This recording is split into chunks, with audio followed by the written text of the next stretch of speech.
স্বাধীনতার স্থপতি প্রেসিডেন্ট মরহুম শেখ মুজিবুর রহমান, স্বাধীনতার স্থপতি বঙ্গবন্ধু শেখ মুজিবুর রহমান, বাংলাদেশের স্থপতি মরহুম শেখ মুজিবুর রহমান। শেখ মুজিবের ছবি নামানোটা উচিত হয়।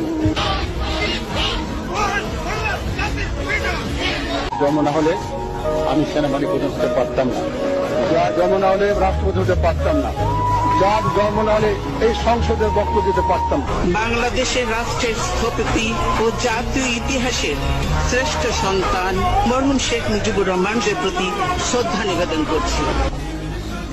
দা ভিঞ্চির মোনালিসা দুইবার রাখতে পারবে না, 7ই মার্চ সমগ্র বিশ্বে একবারই এসেছে। ওই ভাষণ ওভাবেই হবে। ওই ভাষণ বঙ্গবন্ধু শেখ মুজিবুর রহমান বাংলাদেশের সমস্ত আপামর জনতার সম্পদ। স্বাধীনতার স্থপতি বঙ্গবন্ধু শেখ মুজিবুর রহমান 7ই মার্চের ভাষণ দিয়েছিলেন রেসকোর্সের ময়দানে। ওই ভাষণ আজ কুয়ার ভিতরে নিতে চান খালি আওয়ামী লীগের নেতা। কিসের আওয়ামী লীগের নেতা? বঙ্গবন্ধু এ জাতির 18 কোটি মুসলমান, হিন্দু, বৌদ্ধ, খ্রিস্টান সকলের নেতা। এক নেতা এক দেশ, বঙ্গবন্ধু বাংলাদেশ।